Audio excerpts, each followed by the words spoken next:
dans nos cœurs. Quelles que soient les ténèbres à l'extérieur, la lumière de Dieu brillera toujours dans nos cœurs.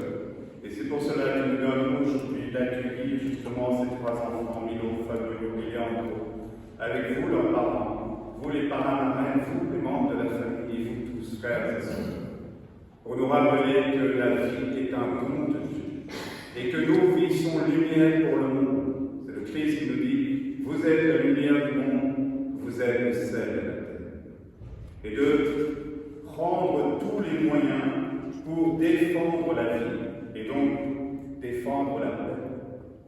La paix entre nous, la paix sur la terre, la paix dans notre pays, la paix dans tous les lieux du globe, pour effectivement permettre à ces enfants de grandir dans un monde où ils pourront justement apporter tout ce qu'ils recevront de Dieu.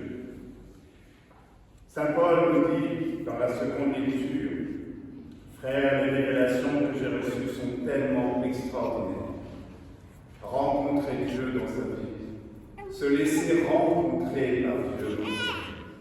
Quel bonheur, quel bonheur.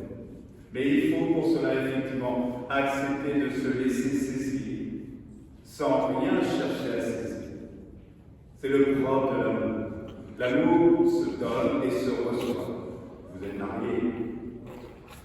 Souvent, on pose la question aux parents et puis je leur dis ça peut s'arranger. Merci de ne pas avoir peur de s'engager. Oui, aujourd'hui, on paralyse notre monde dans la peur de l'engagement. Vous êtes engagé depuis combien d'années? 4 ans, au service de la France, pour justement défendre ces valeurs, défendre ce qu'il y a d'essentiel, défendre la vie, défendre la paix. Et nous avons besoin effectivement de tous ces engagements pour justement recevoir ce que le Seigneur nous donne d'accueillir chacune de nos vies. Et Saint Paul, pour nous rappeler aussi ce qui est essentiel dans la vie de chacun, c'est l'humilité. Pour m'empêcher de me surestimer, j'ai reçu dans ma chair une écharpe. Pour m'empêcher que je me surestime, le Seigneur m'a déclaré que ma grâce te suffit, car ma puissance donne toute sa mesure dans la faiblesse. Notre petit frère, combien de mois? 3 mois. La fragilité, la douceur, mais la force de la fragilité. Elle ne fait pas peur, cette fragilité. Au contraire, on la serre très fort contre soi. Elle nous réchauffe le cœur. Et bizarrement, quand on grandit, quand on prend quelques kilos, quelques centimètres de plus, on ne supporte plus la fragilité des uns. Le Seigneur nous dit, n'ayez pas peur de votre fragilité. N'ayez pas peur, ne jouez pas au fort. Apprenez justement à vous laisser fortifier. Et notre frère, Henri Samy, oui, c'est ce jeune garçon de 12 ans qui a perdu son père dans le Mécourt, après avoir été jeté avec son père, et qui a survécu, et qui a vécu jusqu'à l'âge de 95 ans, comme pour faire un pied à la mort, et dire que la mort ne l'emportera jamais. La vie sera toujours plus forte lorsqu'on s'engage. Et ce sont ces valeurs qu'elle se transmettent précisément à sa famille, de vous engager au nom des idéaux qui sont nécessaires de défendre la famille, la religion et l'éducation. Des piliers qui sont sérieusement mis à mal. Et nous devons effectivement tous nous lever pour défendre ces valeurs. Je mettrai plutôt ma fierté dans mes faiblesses, dit Saint Paul.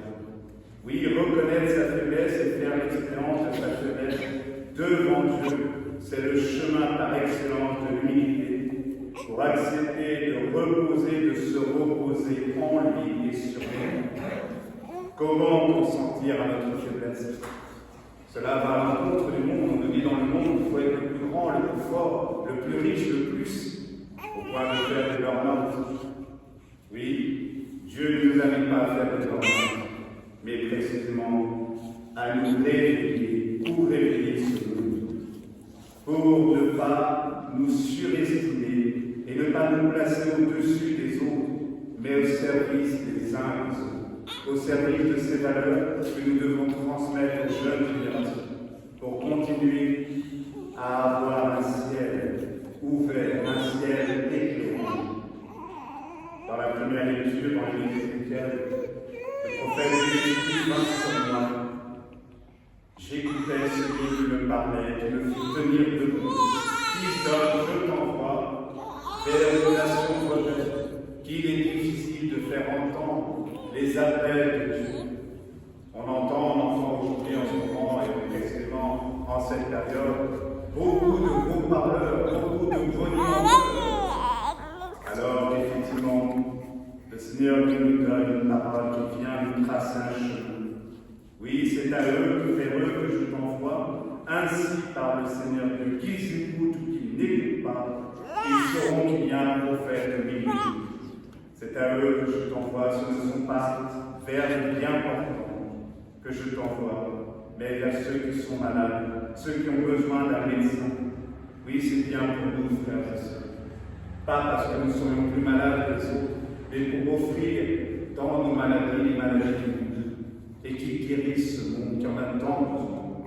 Oui, acceptons-nous de voir nos maladies et les maladies de notre monde pour les confier à l'unique médecin, notre Seigneur et notre Dieu, qui seul peut nous sauver, qui seul peut sauver ce monde. C'est bien par sa parole agissante, face aux événements du monde et de l'Église, que le Seigneur apporte le salut à tous. Pour ceux qui veulent bien le recevoir, ils nous font continuer notre course pour enseigner et pouvoir offrir le salut à la multitude qui voudra bien le recevoir.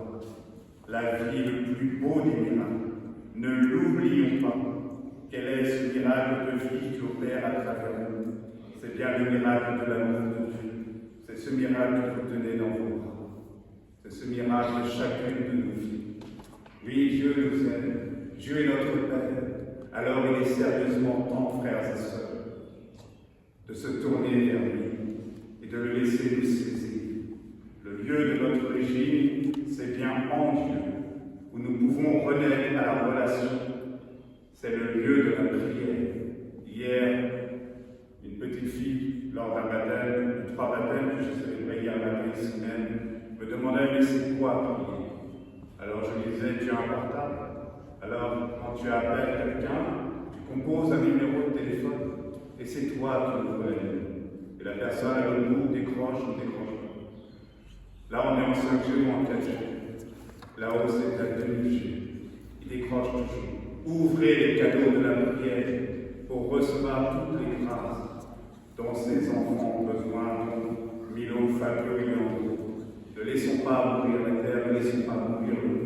Levons-nous et défendons les valeurs qui sont chères à la France. Liberté, égalité et fraternité. Amen.